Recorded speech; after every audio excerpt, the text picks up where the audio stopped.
I'd like to welcome you all to the Harriet and Kenneth Kupferberg Holocaust Center at Queensborough Community College. Thank you for coming.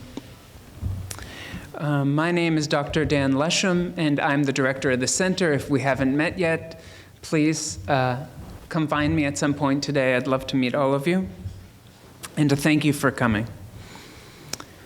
Today we mark Yom HaZikaron LaShoah VeLaGvura, the Remembrance Day to the Holocaust and to heroism. It's how it's called, the Hebrew name of today's event. And it always struck me that the heroism part. Why, when we remember the Holocaust, why are we immediately inserting the idea of heroism? After all, growing up as I did, hearing the stories that I did from family and from friends and from teachers and survivors, if I was choosing, I would call it the Memorial Day for Holocaust and Suffering. So why heroism? This has been the question that's always been a question to me, and most commonly it gets dropped from the name and people call it Yom HaShoah, which is the Holocaust Day, and that goes. That's what passes for the name. But in thinking about resistance, I think it is actually a very important place to start. We all immediately have images. When we say resistance, we think of the partisans in the forest. We think of the special commandos at Auschwitz blowing up a crematorium. We think about the Warsaw Ghetto. But there's a different kind of resistance that is more pervasive throughout the Holocaust and after.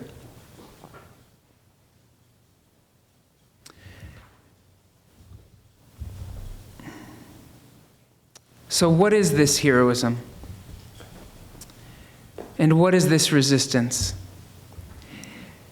In the Holocaust, in the camps, just as in the ghettos, just as in hiding, just as in the small shtetl in the Ukraine and Belarus, the mechanism of state and military and history was leading towards one end. And that one end was the annihilation of all Jews in Europe and then later around the world. So, heroism, resistance, in this context, is any act by a Jew to further their own survival. And I think people don't think about that very often, and I think it's crucial to understand one of the commonly made observations by survivors and even by the camp guards at the concentration camps was how few Jews committed suicide. Why is that surprising? Because everyone would think in these conditions, what's keeping someone alive? What's making someone want to have another day of this? And this is what I call heroism. This is what I call resistance. To face the mechanism of death and instead to choose life, to act in accordance with that wish, to continue at all costs to live.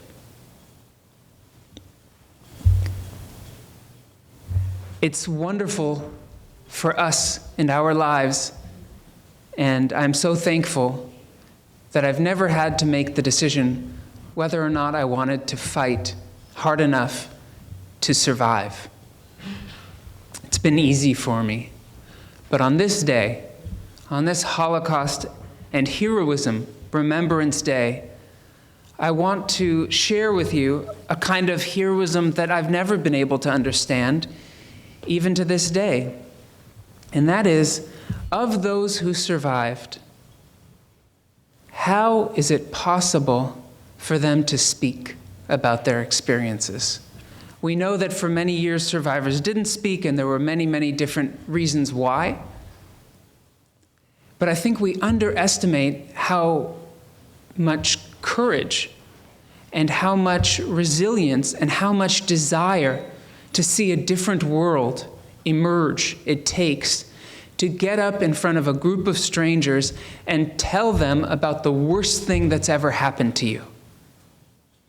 The worst thing that's ever happened to anyone in that room. The worst thing we can imagine, and in fact, we can't really imagine it.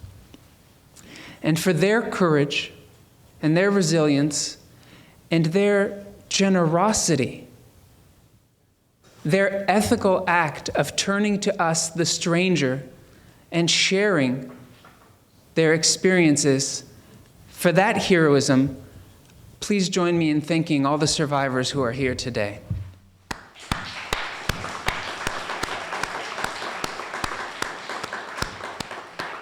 You're truly an inspiration to us all. I want to thank a few people before we continue with our program. First of all, I want to thank Bebe Bernstein. Dr. Bernstein and her husband of blessed memory have been endowing our programs and events series each semester, and without their support, we wouldn't be able to do all the wonderful things, in my opinion, that we do here, and so I definitely want to thank you for your continued support. Of course, also Queensborough Community College and our president, Dr. Diane Call. I want to thank our elected officials. One very close friend is here today. And I also want to thank our members here at the center, and especially our advisory board members, a few of whom are here today. And they're wearing name badges. And if you wonder more about who we are and what we do here and why, please seek one of them out at the end of our event. So without further ado, I would like to introduce our council member and generous supporter, Barry Grodenchik.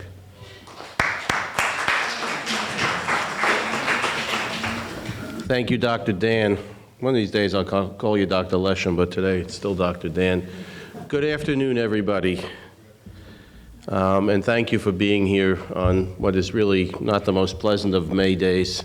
Really, it's 48 degrees, it's cold and it's rainy, but it's so warm inside here, and it's so important for us to be here to gather today. I want to thank the Kupferberg Center. You know, there are two Kupferberg Centers. One is at Queens College. It's a much more pleasant topic, but it's so important that we be here. It's 71 years. It's all of my life is only 56 years so far, but 71 years since the camps have been liberated. And it seems in some ways like it was only yesterday, and it seems in other ways that it's so far away. And the mission of this center is so important. It is the foremost place of study about the worst event in Jewish history in the largest Jewish city on earth, in New York City. So I want to thank Queensborough for having, and CUNY, for establishing this center, and I talk about that a lot, but it's so important. And we always say that we will never forget, and that's our job as Jews and as human beings, never to forget. We're all Holocaust survivors. I know there are a number with us today, but every Jew living is a Holocaust survivor. My entire mother's family was wiped out. My father's family was similarly done in, they were in Slanim in Belarus, what is now Belarus. But today,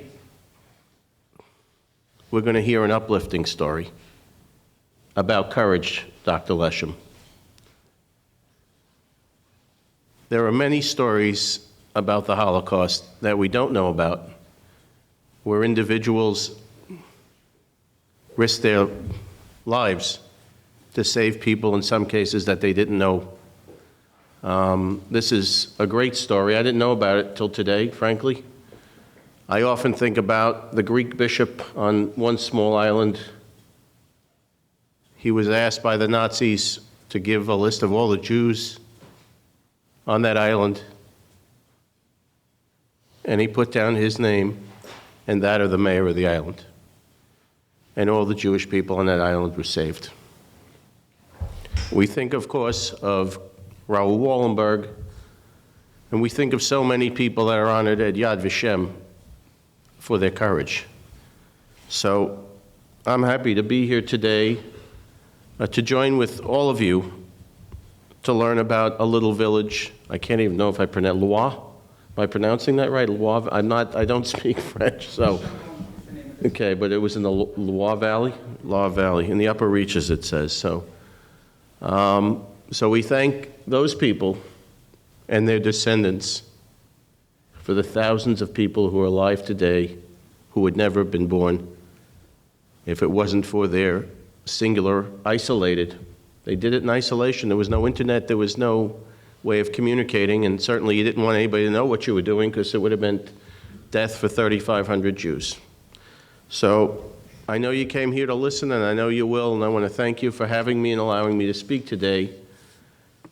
And we will continue to support this center, of course, as long as I am the councilman here, and I'm sure whoever my successor will be, hopefully many years from now. But today, we're here to listen. So thank you all, and thank you for listening so patiently to me.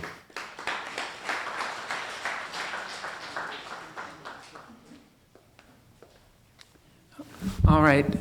Thank you so much, Councilman Grodenchik.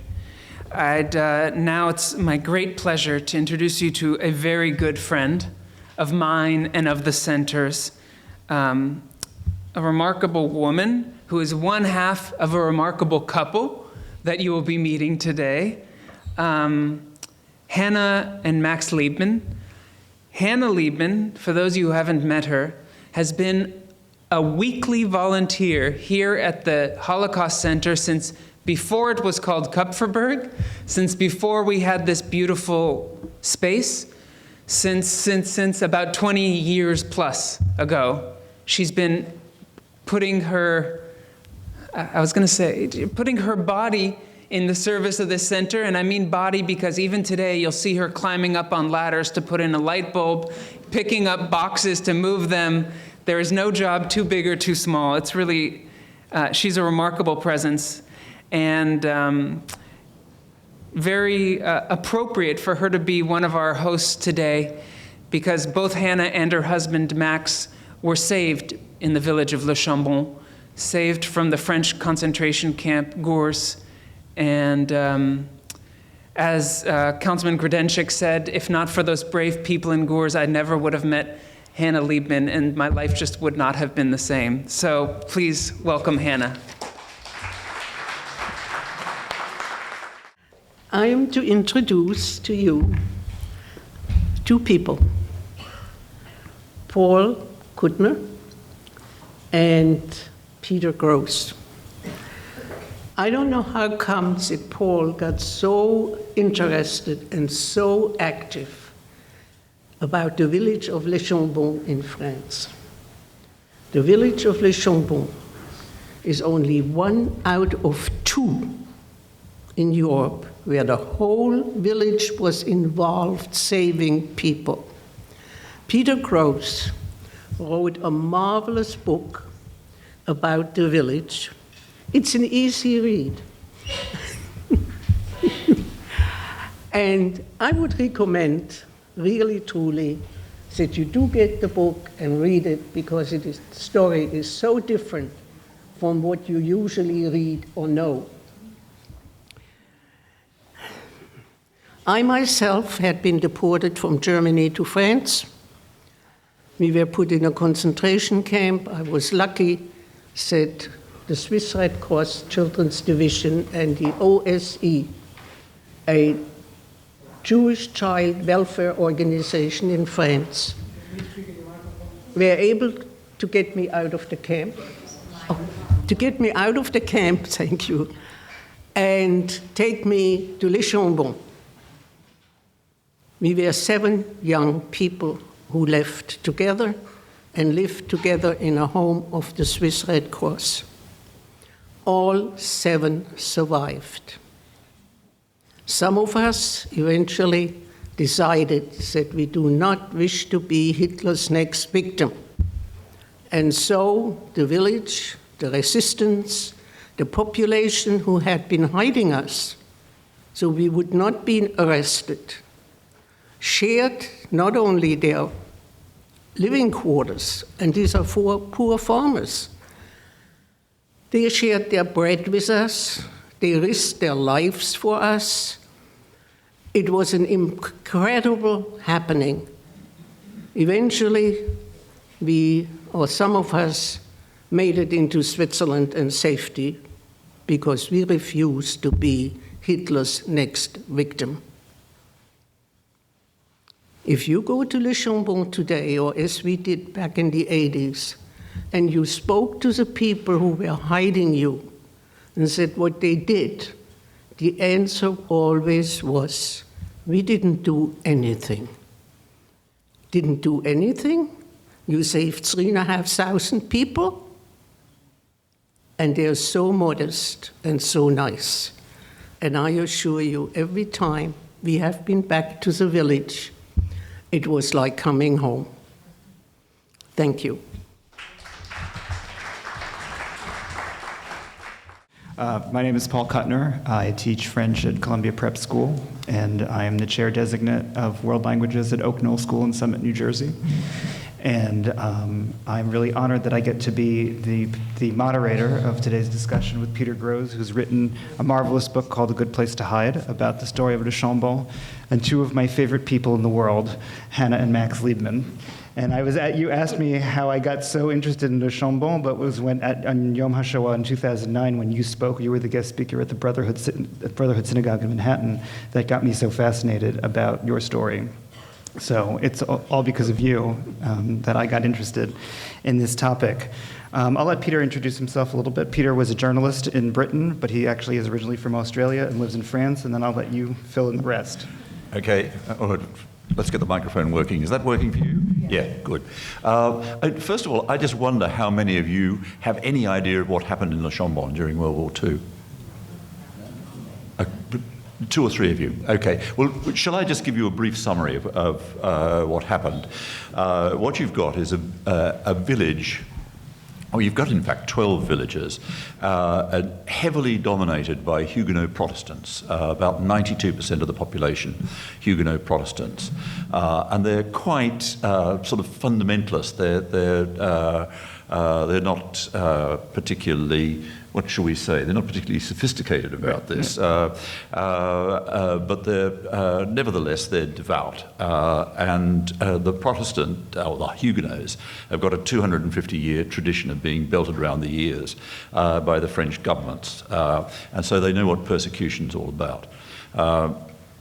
And when World War II came along and the Vichy government and the various assaults on Jews, then the people of Le Chambon, who had a long tradition of hospitality, they'd run sort of homes for kids and stuff like that, they took people in. And the extraordinary thing about it was there was no organisation, there was no committee, no one was in charge. They did it by some kind of spontaneous combustion. And people turned up, someone met them, you said, oh look, we're looking for accommodation. No one said why, or who are you, or why, how come you're here, what are you running away from? They just said, okay, you're in trouble, we'll help. And they took people into their homes, they hid them in barns, in caves, they hid them wherever they could. But they risked their lives for total strangers. These were people they'd never ever met before. They had no knowledge of them. They had no particular reason to do it. And as Hanne said, if you go there now and say, why did you do it? They say, we did what anybody else would have done in the circumstances. Well, they didn't. What anybody else did in the circumstances was to turn the other way and hope the problem would go away. They didn't. They actually took action. It's a remarkable story. It's a story of courage and of inspiration, and it was a pleasure to write it, I can tell you. One of the things that's interesting about Le Chambon, which I'm sure all of us up here know, is that it is a very out-of-the-way place. I believe the first time I went, I was on a road that was about this wide, that was two ways, and had a 3,000-foot drop on the side with a local tailgating me. And maybe it's important to say why the people in this town live on the top of this mountain.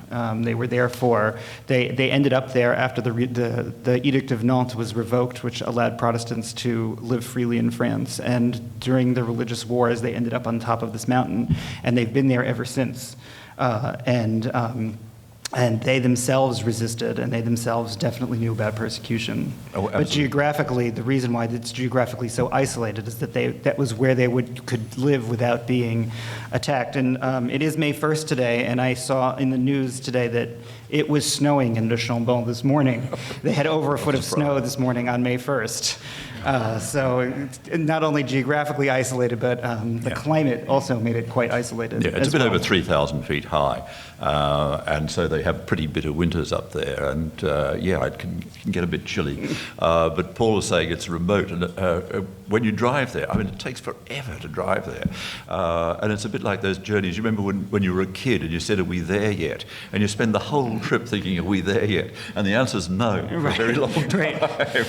Right. But the people behind you wish you were there. Right. Absolutely. So perhaps because most of the people in the audience don't know that much about what happened during the war, we can talk a little bit about the Pastor Trocmé, André Trocmé of the Reformed Church of France, and how he was an outsider, how he was a pacifist in his own. You talk very eloquently in your book about what he had witnessed during World War I. He was born in 1900. This is actually quite close to home because literally last weekend I was up in Amiens in northern France, and the river Somme runs through, or just past Amiens, and it also runs through the town of Saint-Quentin, which you might think of as like the penitentiary St. Quentin. And Trocmé lived in Saint-Quentin. And during World War I, he saw bodies, when he was a kid, being carted through the streets, and he could smell gangrenous flesh. And he just took it upon himself to say, "No more wars. From this point on, I'm a pacifist. I cannot support war. There must be a better way to behave than this." And he retained that pacifism throughout. He's probably, we were discussing this before, he's probably the most prominent pacifist ever to receive the Medal of the Resistance in France, because there was no doubting his courage and there was no doubting his leadership. And he was an extraordinary man. His mother was German and he spoke good German. He came over to America as a graduate, but before he'd actually settled down to a parish. But he came over to study, and the phone rang one day, and a voice on the end of the phone said, "My name's John Rockefeller Jr., and we're looking for somebody to tutor our two children." And so Trocmé had this kind of charisma and ability to cope and ability to attract people. And he showed great qualities of leadership. I said before and meant that there was no president of the committee that decided what things were to be done and what things were not to be done. But nevertheless, Trocmé was the inspiration and the driving force behind all of the things that happened in Le Chambon and in the area around. I mean, don't forget there were 12 villages, and it's all too easy to think that all of this happened in Le Chambon, right. And it was all Trocmé's doing. There were others involved and heavily involved, but nevertheless they were dominant. You mentioned before that his mother was German and his wife was Italian. So this is somebody who definitely knew something about fascism and the dangers of fascism. And I believe while I was reviewing your book this morning, he still had some relatives in Germany during the war, if that's... Absolutely, yes. He had, I'm trying to think exactly what the connection was, but he had something like 7 cousins, I think it was, in Germany. Some of them married to pastors there, and all of them anti-fascist, and all of them opposed. And it was bizarrely, it was part of the thing that kept him a pacifist. He thought, if I'm a soldier, my wife is Italian, her father is a colonel in the Italian army, I might be asked to kill my father-in-law if I'm a soldier, so I can't be a soldier. If I am a soldier, I might be asked to do something which would lead to the death of my cousins in Germany. I can't do that. And so he clung absolutely, emphatically, and without ever flickering to his pacifism throughout the war. When the resistance, sorry Paul, but when the resistance started to build up, the armed resistance, he wanted nothing to do with it. Maybe we should go a little bit through what happened from about June 17th, 1940 to June 23rd, 1940 in France. On June 17th, Marshal Pétain was voted to be basically the dictator of France. He was, in French they say, he was voté les pleins pouvoirs, which means that he was given total power over France. And then on July 18th, Charles de Gaulle had his major speech from London saying that we had to resist. And there was an armistice that was signed on June 22nd, 1940. And the next day happened to be Sunday. And maybe you can tell us a little bit about what happened in the Chambon parish on June 23rd, 1940. Right.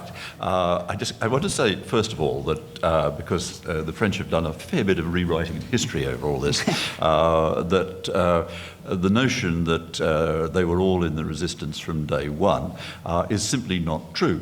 The fact of the matter is they all rather liked Pétain. He'd been a hero of World War I, and they widely supported him. De Gaulle's original broadcast, and I think I say somewhere in the book that it's regarded as one of the most influential radio broadcasts of all time. But the one that he did on the 18th of June was done in French on the English service of the BBC, so almost nobody heard it. And I believe it was not recorded the first time. It was recorded a few days later. Absolutely right. correct. But the rare few people who did actually hear it had a very clear response. They thought he was totally nuts.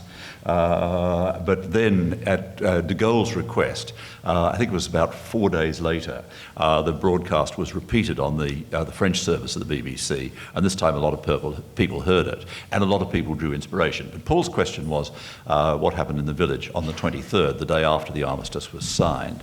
And Trocmé and Tis, his deputy pastor in the village, produced a declaration, and it was a pacifist declaration. The pair of them were pacifists, and they said, we must resist, but we will fight them with the weapons of the Spirit. And that is the philosophy that prevailed for a very long time on the plateau. People that are alive still today feel very, I should say, they still feel very moved by this. And in your book, you talk about a woman named Catherine Cambaceres, who, in an email to you 70 years later, said the following: in the church you could have heard a pin drop. I was only 15 years, yet I clearly remember my mood going from lost and frightened to safe and calm. Can you imagine what a sermon like that meant to us at a time of fear and despair? To be told in church that if the military situation had changed, our source of inspiration had not. It was still to follow in the steps of Jesus and the New Testament. Can you talk to us about how these people were deeply devout Christians, they were Protestants, and their connection that they felt, both as Protestants, the connection they felt to Jews, and just the connection they felt to other human beings? Yes, I mean, the first thing to say is that about 1/3 of the Protestants on the plateau were from a small sect called the Darbyists. And the Darbyists believed, they accepted the notion that Jews were God's chosen people. So if a Jew wanted to hide in their attic, then they thought they were in luck. And they generally responded quite warmly to this. But yes, you have to remember that they've got this tradition of persecution. Their songs, their folk stories, their myths are all caught up in this period when they were isolated and persecuted. And so if a new group of people are isolated and persecuted, they felt great sympathy for them. And this, it's so hard one critic accused me of being scared of the word goodness. And I think he's right. I am wary of it. And the only word that I can use, the one that seems to me to apply to this whole thing, is decency. These people behaved decently, unlike almost everybody. One of the things that you mentioned was this period where they had been persecuted themselves, and this connection that they feel that they had, and that their songs are largely based in Old Testament scripture, and that they actually named this period called the desert, le désert, yeah. After the 40-year desert that had existed in Old Testament scripture. So the people in this town felt very inspired to act. And as you said before, nobody actually told people what to do. So how did we get to this sermon where we are going to resist with the weapons of the Spirit to everything that happened after that? That's probably a very loaded question in one sentence. Wow. I'm tempted to reply, they just did. There's no explanation for this. I can't sit here and say, I know exactly why they did it. I can give you a clear explanation. This is what they did. They had this sense of sympathy with Jews who were obviously unfairly and grotesquely isolated and under pressure. So they sympathized with that. They had a history. There's a funny thing. Immediately after the French Revolution, and Paul talked about the edict not being revoked, and suddenly this period of leaving the Protestants alone ended, and that. Then there was it turned around again, but broadly speaking, the watershed for them was the French Revolution in 1789. From that point onwards, all men were equal, and that was fine. But in the post-revolutionary period, the Catholic priests were seen as a part of the old order, part of the Ancien Régime, if you like. And the people of Le Chambon took them in. These were their persecutors not very long ago, but they took them in. They took in the persecuted. That was their tradition. Now, Pastor Trocmé ended up in Le Chambon because no other parish would have him, so to speak. Largely, although it is Le Chambon and the 11 other villages, it's hard to imagine what would have happened if some other parish had accepted him. And maybe you can talk a little bit about this sort of having him move around so many times and then finally settling in Le Chambon. Yeah. Well, let's just talk about how this all got going, in a sense. Trocmé, from his position of pacifism, nevertheless was aware that the camps like Gers, where Max and Hanne were kept, that the people in there needed help. And he got the parish to agree. He'd volunteered several times to be an ambulance driver and all sorts of things like that, and none of that would work. And so he finally decided, we'll help the people in the camps. And Pastor Bonheur said in no uncertain terms that he was not going to support that either. Pastor Bonheur was the head of the Reformed Church of France. That's right. That's absolutely right. And so Trocmé, having made these attempts to join the Red Cross and all sorts of things like that, he finally decided that helping the people in the camps was what he wanted to do. And he went down to Marseille, where there were various organizations based, and in particular, there were Quakers down there. And he went and talked to an American Quaker called Burns Charmer. And he said, I'd like to, help people in the camps. And Charmer said, well, don't do that. We've got plenty of people doing that.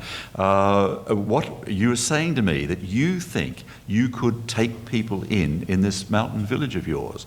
And Trocmé said, yes. And Charmer said, that's what we want. That's what we want you to do for us.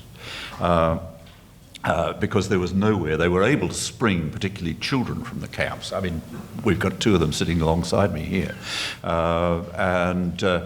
Basically, they had a kind of ritual whereby they would start off by getting doctors to say this adult is unfit for work. And if that failed, and it usually did, they were then in a position to say, well, okay, if they've got to be sent off, at this time it was thought that they were being sent east for forced labour, not to be murdered. So the people like the Quakers were able to say, well, could we take the children? We'll look after them. We'll vouch for them. And that's precisely what happened to you. That was the Red Cross, in fact, who got you out, yes? The Red Cross took care of us once we were in Le Chambon. But someone must have applied to have you released from the camp. You would say, OSE, okay. So anyway, that's how Trockmay got involved in this rescue operation. It began by getting children in particular out of the camps. And the town's mayor, Charles Guillon, who was himself a pastor before being mayor, also made it clear in town council that people were going to have to empty their spare rooms and that they were expecting people to stay, because Le Chambon is a mountain town that was a vacation spot for people in the summer, when during the high season is when it's really nice and beautiful there, and not snowing on May 1st, for example. But getting back to the camps, I think this is very telling about the role that the camps played in Le Chambon. You write, the word camp has an appalling resonance in any story of the Holocaust, yet without the internment camps set up by the Vichy government, events on the plateau might never have taken the direction that they did. So maybe you can talk about how the people were taken out of the camps, and then maybe I'll ask Hanne and Max a question on that topic as well. Okay.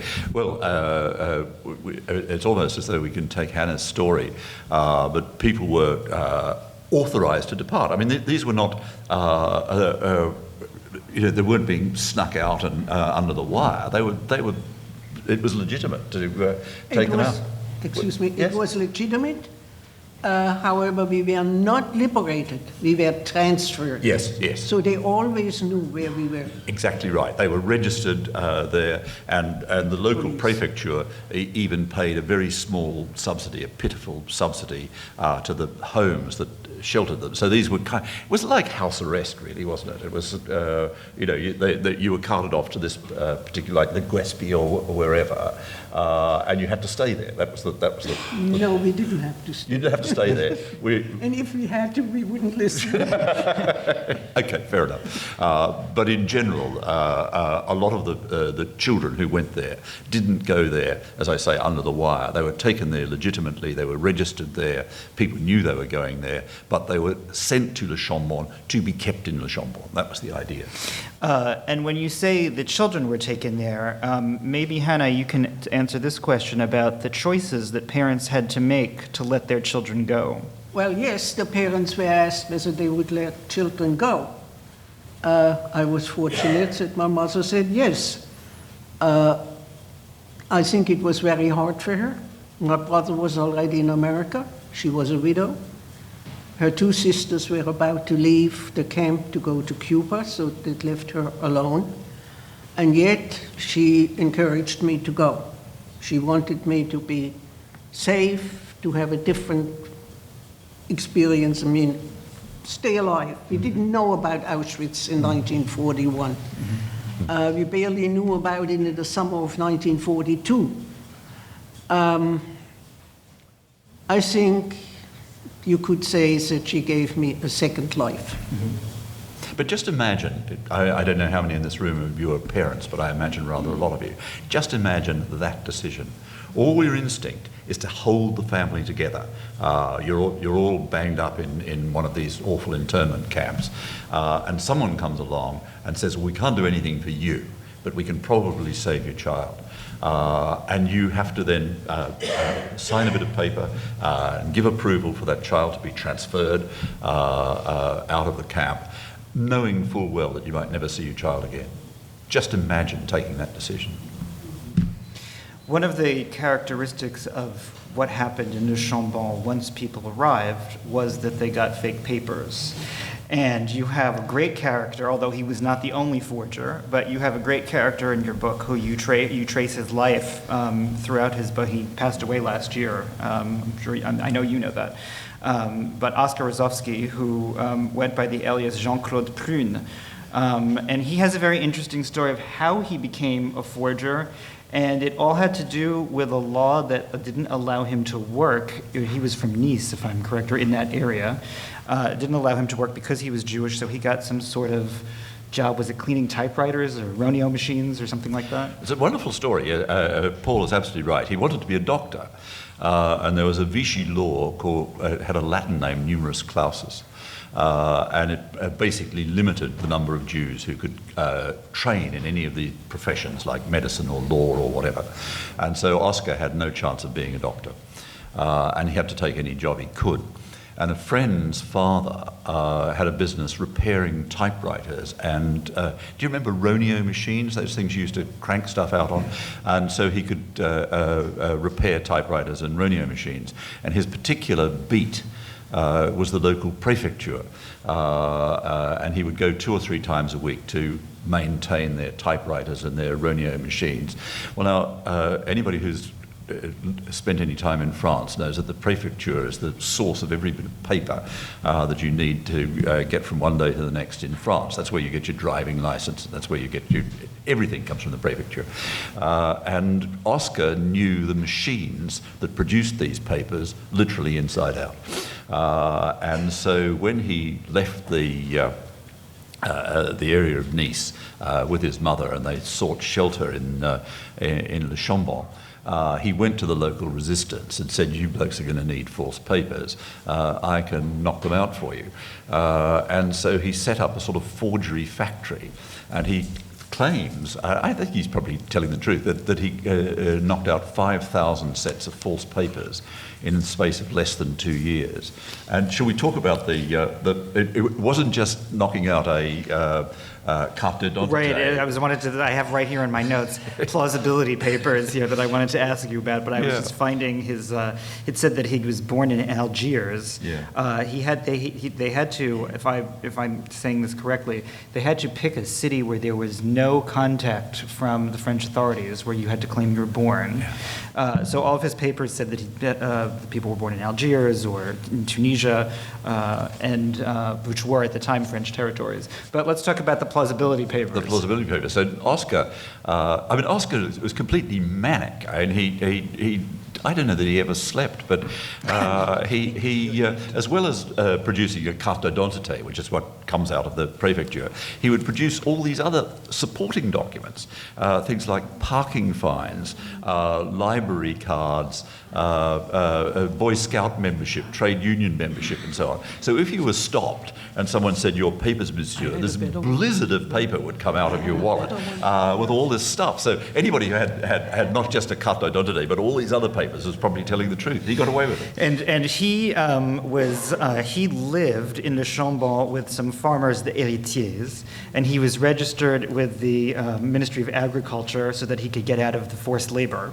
He was registered under his fake name, and he had a very creative place of where he kept his fake papers and the machines. Right. And yes, when the things got a bit sort of lively, and there were a lot of raids going on in the area, and Oscar had all these papers. He had inks and rollers and stuff like that for knocking out false papers. And when the raids were starting, well then, I mean, anybody who burst into the barn and found all these papers would pretty well know that they were up to no good. And so Héritier, it was the farmer's idea. He said to Oscar, he said, "Well, look, I've got 14 beehives here, but only 12 of them have got bees in them. So what about we put all the stuff in the other 2 beehives?" Well, it would have taken a Gestapo man of more than ordinary courage to stick his hand in the beehive to see if there was anything going on in there. And thus did Oscar manage to conceal his forgery equipment. Yes, indeed. But he was not the only forger. I want to say, was Darcisac or one of the other people? Absolutely. Oh yes, Darcisac, who was a school teacher. The primary. It seemed to go with the job of school teacher. Actually, I mean, there you are, Paul. I'm sure you could knock us out. Right, of course, right. It's what one of those disabled right? stickers to let us park anywhere. But no, Darcisac, who was the headmaster of the primary school, was a very skillful forger. And Thijs, who was the headmaster of the New Sevenol Who's College, also a pastor. Who's the pastor. He was a master forger. And Mireille Philippe, whose husband was her husband was Minister for the Interior in the de Gaulle government in exile. He was over in London, but she stayed on in the Chambon and knocked out false papers. She was also, I don't know, no, you went on your own to Switzerland. But Mireille Philippe, did she produce your papers? Yes. Yeah, there you go. Now, Hanne, you had some fake papers, and you that said that your name was Anne-Marie Husser, right? Born in Paris. Right. These were not made by Rozovsky because it said you were born in Paris. Excuse me, the other documents I had were papers from the university in Algiers. Oh, okay. There were towns where I've never been to Algiers. But one of the things that's important is to cover a non-French accent. And so quite a lot of these papers gave people false origins because if you opened your mouth, then clearly you weren't a native French speaker. And Oscar knocked out papers for his mother that said she was a Russian born in Turkey. And nevertheless had the right papers. Now, Hanne, you did leave Le Chambon to go to Switzerland, and you had an episode with your fake papers, and maybe you can tell us about that. You mean the customs officer? This customs officer. Okay, I left Le Chambon end of February 1943. I came there in September of 41, I left in 43, all on my own. When he went to Switzerland, there were 2 people with him plus a guide. I went on my own. And as I walked along the highway towards Annecy, there was a customs house, and I figured, gee, it's wartime, what customs? What could be going on between Switzerland and France? Ridiculous. And I walked on. I was called back, and I showed him my papers. And then he looked at me and said, "Are you Jewish?" And I said, "Who, me? I have nothing to do with that dirty race." Speaking Nazi propaganda. So he sort of smiled and said, "You can go." And then you went into Switzerland from Then there. I went to Switzerland, yes. Let's talk about a little bit about going to Switzerland, because there was a lot of smugglers operating, and in particular Pierre Piton, who went on many missions. The last mission did not work, but they were released because the Italians were in that zone, if I'm correct. Yes. But maybe we can talk about some of those missions. And there's one particular case with people dressed up in Boy Scouts uniforms. Yes. Yes. I mean, essentially, the operation changed from concealing people to we've got to get people out. And the 2 places to get people out were Switzerland, which was not far away. Geneva's about 180 kilometres from the Chambon, or to Spain, which was much more difficult because it's over on the other side. But to go to Switzerland or to go to Geneva, there were 2 routes, the northern route and the southern route. And the northern route involved a lot of trains and buses, and you went to Saint-Étienne, and then you went to Lyon, and then you went round to Thonon and so on. But the southern route went to Valence. Valence, yeah. And it started off, you did the first 70 kilometres on foot. And so the only way to do this was to dress people up as Boy Scouts, as though they were on a hike. And so you had all these middle-aged Jews with sort of pointy hats and toggles and whistles in their pockets, heading off like hikers. And somehow it worked. I mean, it was just magic. Pierre Piton was a skilled smuggler, but what went awry on his last mission? Well, I think that was the last mission. Was that the one where the nurse got halfway through the wire? The nurse got halfway through, and yes. so the top half of the nurse was in Switzerland, and the bottom half of the nurse was in France. And at this point, an Italian patrol arrived and arrested them all, and they were carted off and interrogated, and after a while, just sort of mysteriously released. Although it was put to Piton in particular that it might be a really, really good idea if he stopped doing what he was doing, and he did. He was one of the people who went around looking for shelters, looking for farms, and farmers willing to take people in. And there's one particular village, Villelonge, and there's still a sign outside it saying that every house in the village took in at least one Jew, and not one house ever resisted, said no. The whole village did it, without talking to each other, without agreeing, without even. even knowing what their neighbour was up to. Every house in the village. speaking of every house in the village, there was a few episodes where Magda Trocmé, who's Pastor Trocmé's wife, would receive a phone call when the boisterous police officers in Tens would sit at the cafe, and the cafe owner would then call Magda. Maybe you can speak about that episode as well. Well, there were quite a lot. I mean, there's one set of warnings that Magda used to get where and Nellie, the daughter, says to this day nobody knows who made the call. So it was probably out of the prefect's office in Le Puy. But the phone would ring, and a female voice at the end of the phone would say just two words: "Attention demain," watch out tomorrow. Bang, phone would go down. And that meant there would be a raid the next day by the gendarmes. Now, the gendarmes, to an extent, their hearts weren't in it. And as Paul said, they used to stop in a cafe and make a great noise about how they were going to go and round up a few of these Jews. And they would say this so loudly that everybody was pretty well ready for them. And people would just disappear into the woods.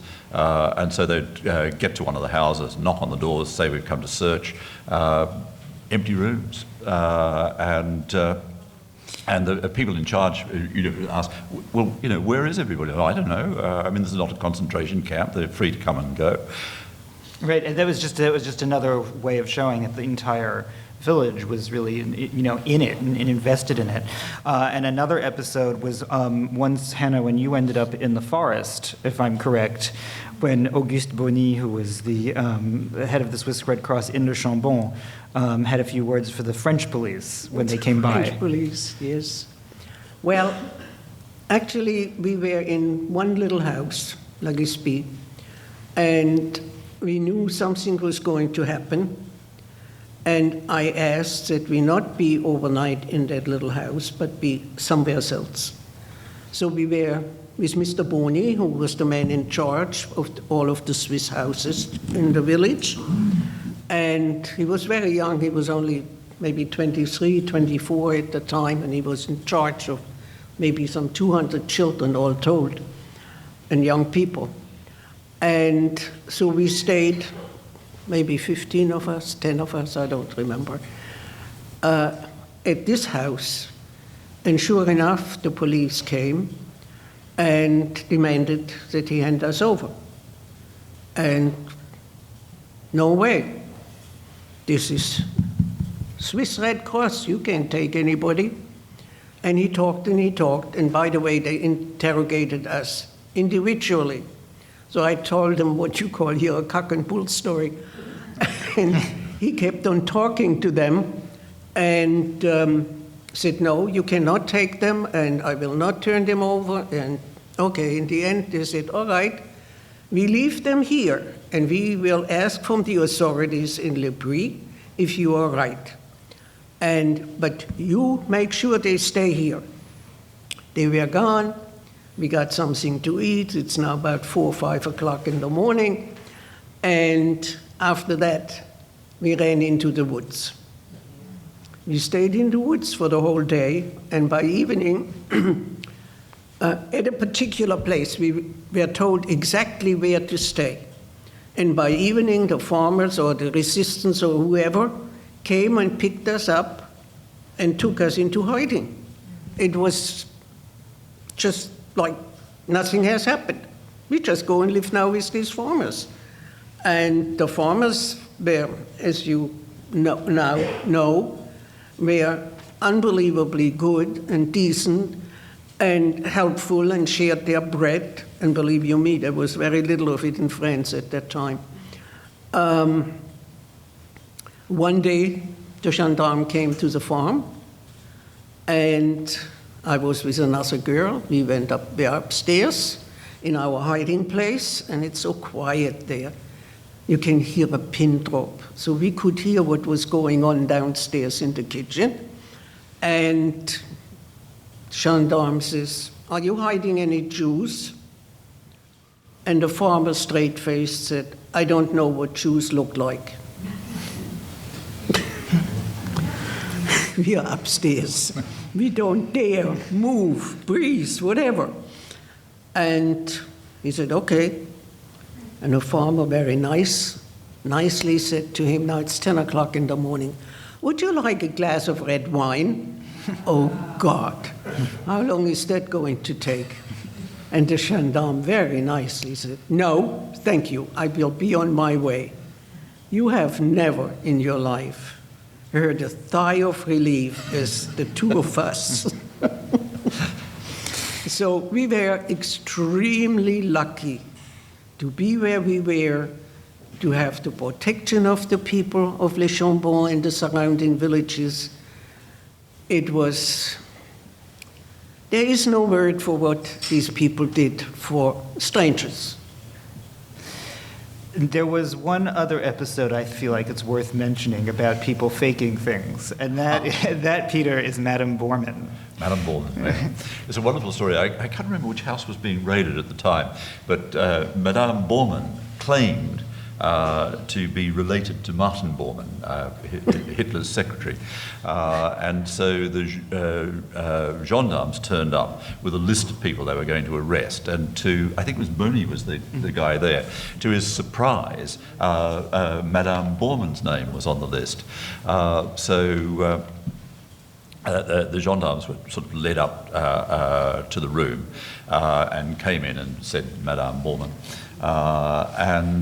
At this point, she entered into a really apocalyptic fit. She was rolling around on the floor, screaming and moaning and rolling up the blankets and things like that. And so Bernie said, well, she's obviously in no fit state to travel. You can't do anything about that. So they called a doctor. The gendarmes withdrew from the room, and Bernie was left alone with Madame Bormann, who suddenly recovered, winked at him, and then went on with it again. And she said afterwards, I've done this before. How are we on time? Okay. All right, it is time. So at the end of this, you will see somebody sitting out there where you can buy Peter's book, which is now out in paperback. I have the hardcover edition, but the paperback edition is being sold back there, a good place to hide.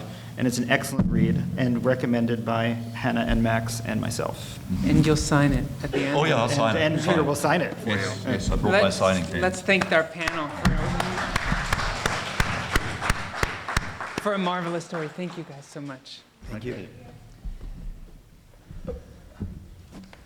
And thank you all as we transition from our wonderful, wonderful talk and thorough education about a miraculous situation that happened right in the middle of the Shoah. We are now going to transition to the commemoration portion of our event. We're going to have, in a few moments, a candle lighting ceremony in which we will remember those who have passed and honor the survivors who are still with us. But first, we are fortunate enough to have a very talented musician who's going to join us and perform a couple songs. His name is Chen Price, and he's standing in the back of the room. You can take your seat in the front of the room. The first piece he's going to perform is based on a poem by Hannah Senish. And I don't know how many of you know her and know her story, but quite a remarkable woman. In 1944, she was a Special Operations Executive Paratrooper. She was one of 37 Jews from Mandatory Palestine, parachuted by the British Army into Yugoslavia during World War II in an attempt to rescue the Hungarian Jews, who were only at that moment being transported primarily to Auschwitz.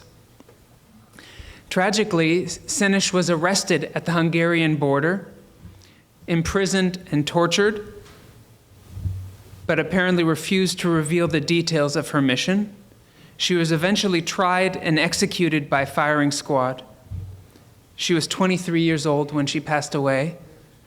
And this poem was one of many that she wrote that have become, so I don't know how to put this. We don't really have national poems in the United States, but She comes closest to being a kind of national poet in Israel. And this poem, Eli, Eli, begins, my God, I pray that these things never end.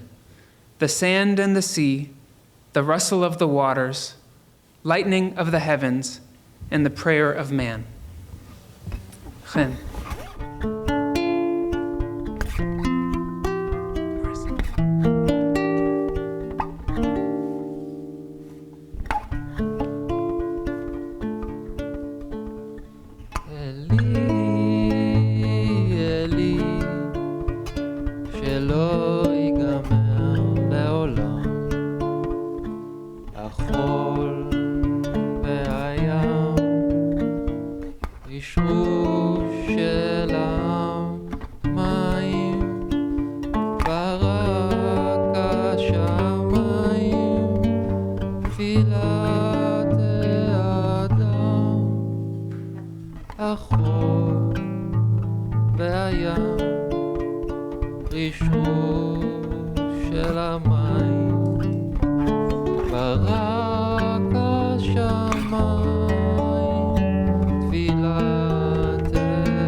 We will now begin inviting up some speakers to join us in our commemoration and to light a candle. Hold on one second. The song ended just 2 seconds too soon. I'd like first to, we'd like the first three candle lighters are going to join us to help us remember and to honor those members of our survivor community that we lost this past year. The first speaker is one of our students here at the center who will be reading a memory of survivor Albert Kimmelstiel that was sent to us by Albert's granddaughter. Michael Shortall, please.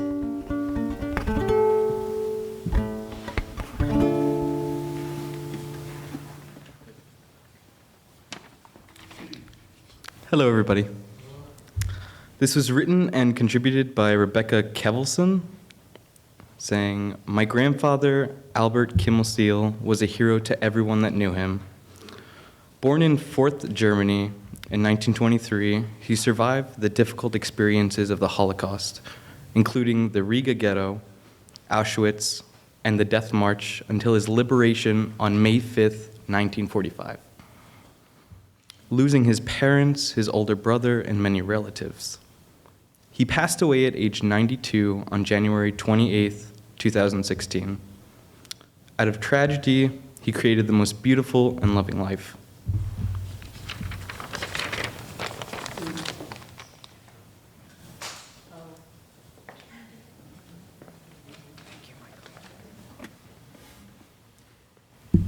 I would like next to invite KHRCA board member David Wadowski to read a memorial of a volunteer here and someone we knew very well and whom we were very saddened to lose, like all of our survivors, but But he was one of the first people that greeted me here when I started this new job, and he's still in my thoughts every day.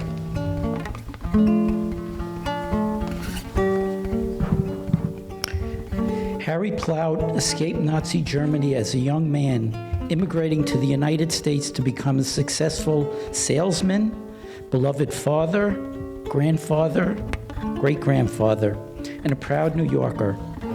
Born in Frankfurt, Germany on March 24, 1921, Harry Plaut planned to one day take over his father's furniture business, but history intervened.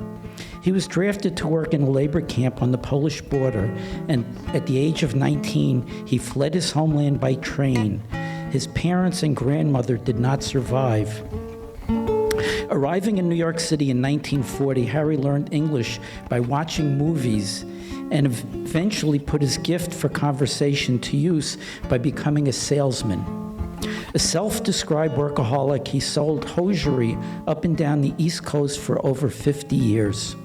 Over his lifetime, Harry returned several times to Germany, making his final trip at the age of 87. In 1991, he organized a New York reunion of his German school, shuttered by the Nazis in 1942. Nearly 400 former students and their families attended this event.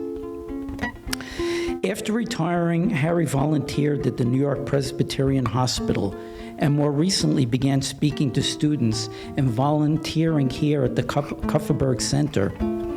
Harry passed away on July 19th, 2015. It was a privilege to know Harry, and we are grateful for the time he spent at the center.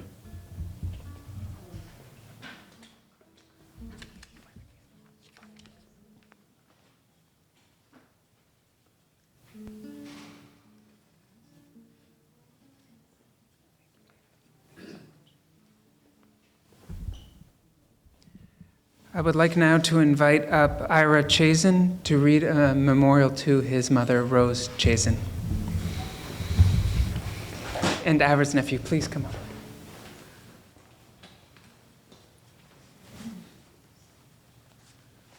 Good afternoon. My name is Ira Chazen. Rose Chazen was my mom. This is my nephew, Adam. Adam was able to spend a lot of time with my mom. As a child, I remember the excavations taking place at the site, which is now Queensborough Community College. I'm very grateful, over 50 years later, to be able to be here at the Kupferberg Center, remembering my mom with you. My mother, born Rose Peltz in Izbice, Poland, July 1st, 1929, passed away on July 29th, 2016, at the age of 86. Rose was a proud member of the Queensborough Community College Holocaust Survivors Group. My mom was a courageous woman. In 1941, Rose withstood near-death beatings by Polish partisans rather than divulge hiding places of Jews. In 1948, my mom married my dad, William Chazen, of Vorniani, Lithuania. My father survived the war 3 years in the woods and 2 years serving in the Soviet Army. My parents are survived in the US and in Israel by 3 children, 8 grandchildren, and 4 great-grandchildren. My parents are my eternal heroes. If you'd like, I can spend another 2 or 3 minutes. I don't know what your time frame is. That was my parents passed in a very short version. They came here in 1949, and those of you who did know my mom knew her in her period of declining health. In her younger days, my mom's activities including studying nursing in an ORT program. She worked as a seamstress, and my mom never let obstacles limit her accomplishments. My mom was co-chairman of the Bayside Women's Chapter of the UJA and active in cancer care as a volunteer. My dad started working in this country as a sweeper in a meat fabricating company He watched the butchers work, and he learned to become a butcher. Later opened his own business and was honored for charitable activities by Israel Bonds, UJA, and Yeshiva University. And I thank all of you for inviting me to speak about my mom and honor her memory. Thank you. Actually, my mom was very happy to spend time here and invited me probably half a dozen times to the Seders using the Haggadah from the Third Army. So some of your faces are familiar, and I want to thank you all for your friendship to my mom.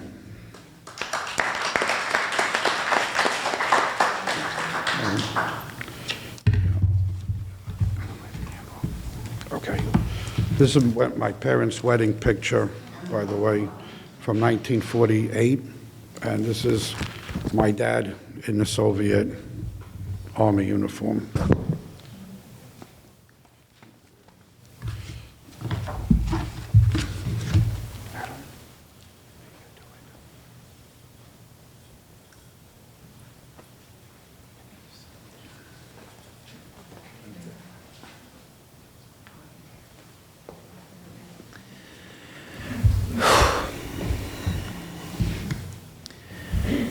I'd like now to invite five,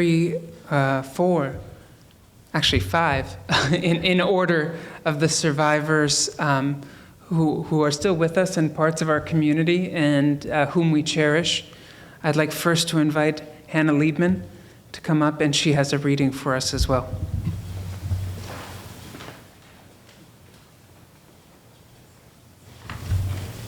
I would like to read a letter to you. God, how good you are, how kind, and if we had to count the number of goodness and kindness you have done us, we would never finish. God, it is you who commands, it is you who are justice, it is you who reward the good and punish the evil. God, it is thanks to you that I had a beautiful life before it was spoiled. Can't see it. That I had lovely things that others did not have. God, after that, I ask you for one thing only. Make my parents come back, my poor parents. Protect them even more than you protect me, so that I can see them again as soon as possible. Make them come back again. If I could say that I had such a good mother and such a good father, I have such faith in you that I thank you in advance. This letter was written by Lillian Bernstein, age 11, taken away in Convoy 71 with the children of Isieux, France, on April 13, 1944. I would like you to know that Isieux was a children's home run by the OC, and it was the only time this happened. Thank you.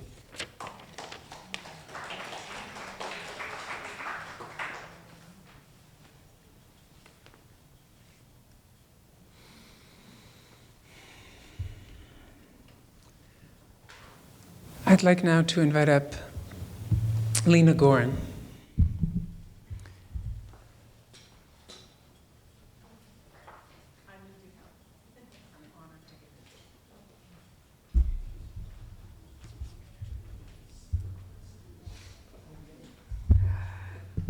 Good afternoon, ladies and gentlemen.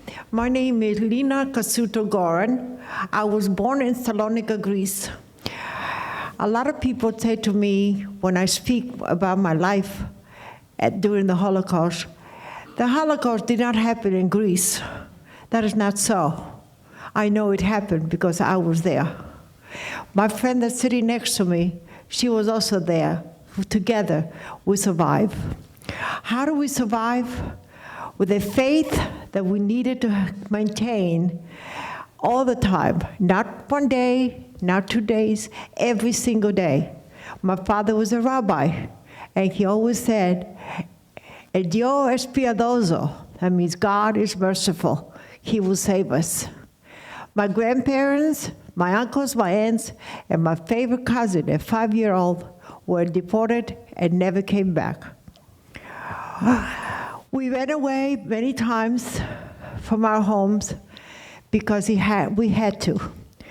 One of the things that stands in my mind, it happened in 1941, Pesach. And my father said, we're going to have a Pesach Seder, even though we're not at home. We went to a village that we'd never been before. And they said to us, go away, we don't want you here. The story that all the Jews heard for years, it said, tell me where can I go? And that's always the answer, there's no place I can go.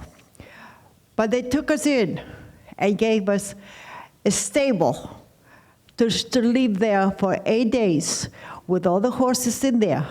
And we had Pesach, 1941. And every Pesach, I remember that incident. Many things have happened, but we all have to remember that we survive and we're here. I am now old enough to tell you I'm 86 years old. When the war started, I was 10. And we survived this whole thing, and I made a life when I came here. And I'm very happy I was invited here today. Thank you very much.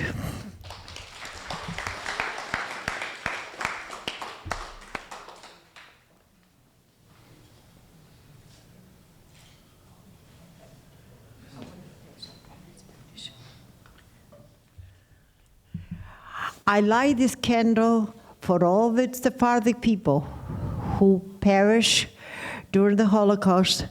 67,000 were taken away from Salonika, and very few came back. And I light this on behalf of my grandparents on both sides and all my relatives. May their souls rest in peace. Su almas repose en paz.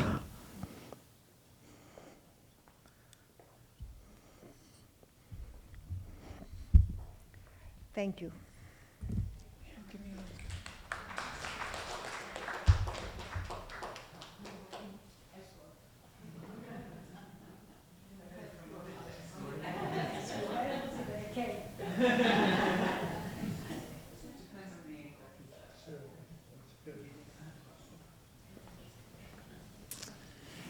And for the final candle, I'd like to invite up Judy and Gabor Grose.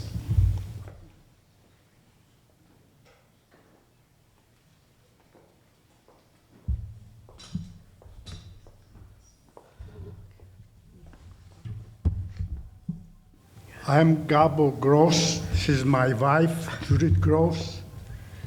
In 1944, March, the German army invaded Hungary. I was 9 years old that time. Shortly after, we had to wear the yellow Star of David on our chest all the time. Shortly after, they take us to a ghetto. One day before they closed the ghetto, they called my father for forced labor.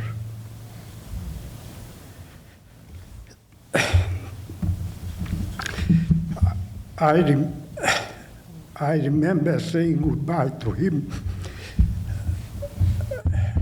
on the railroad station. I survived Auschwitz, Ravensbrück, Bergen-Belsen. I was liberated. And now I'm over here. Now my wife. I would like to thank the councilman to mention Raoul Wallenberg. He's the reason that I'm standing here today. I would like to light the candle in honor of my family who survived and in memory whoever we lost. I want you to know before the Holocaust, the immediate family on my mother's side was 40 first cousins.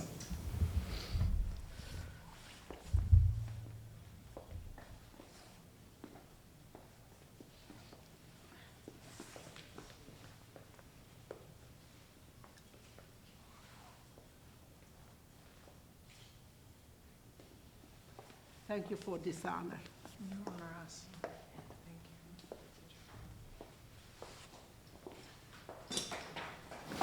Please join me for all our survivors and for all of the survivors who were a part of our community and are no longer with us. We have one more musical number. Again, Chen Price. This is a song called Lechol Ish Yeshem. Every person has a name. This also based on a poem that was written by Zelda Schneerson, whose great-great-great-grandfather was the third Lubavitcher Rebbe. You have to go that great to get the third one. But she was also the cousin of Menachem Mendel Schneerson. But her and her family emigrated to mandatory Palestine in 1926, and she grew up there. And after the war, devoted her life to writing. And she wrote this poem. I want to just read you the last two verses. Every person has a name, which the seasons gave him, and which his blindness gave him. Every person has a name, which the sea gave him, and with which his death gave him.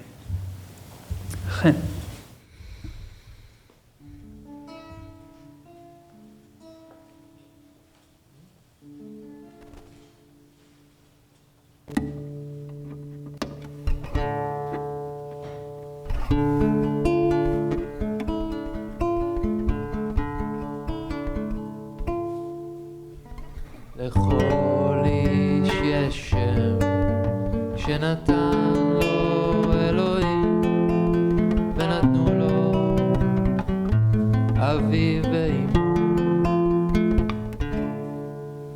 לכל איש יש שם שנתנו לו קומתו באופן חיוכו ונתן לו הערים. לכל איש יש שם שנתנו לו הערים ונתנו לו כלה. לכל איש יש שם שנתנו לו מזלו ונתנו לו שכניו. לכל איש יש שם, לכל איש יש שם.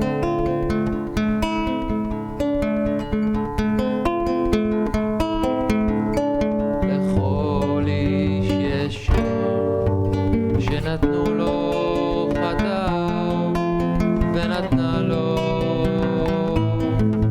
כמיהתו. לכל איש יש שם שנתנו לו שונאיו ונתנה לו אהבתו. לכל איש יש שם שנתנו לו חגיו ונתנה לו מלאכתו. לכל איש יש שם שנתנו לו תקופות השנה ונתן לו אפלונו. לכל איש יש שם, לכל איש יש שם,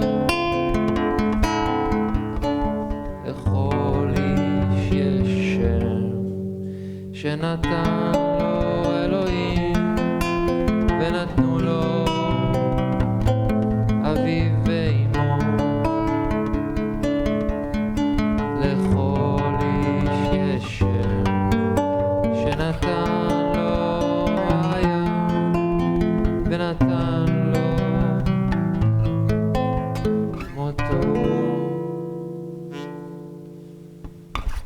Thank you. Thank you.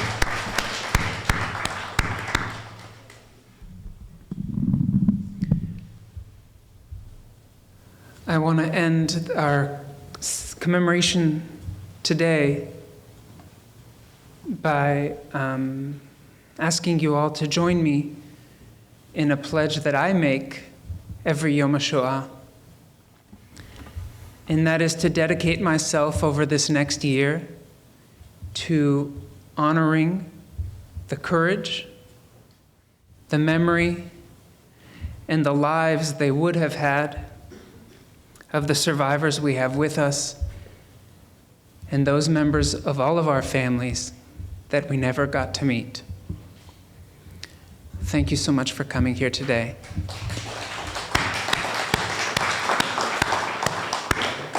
We do have some coffee and tea. I ask that everyone hold tight while we allow our survivors to head down there first. Oh, there are also books, as we mentioned earlier, at the back of the room.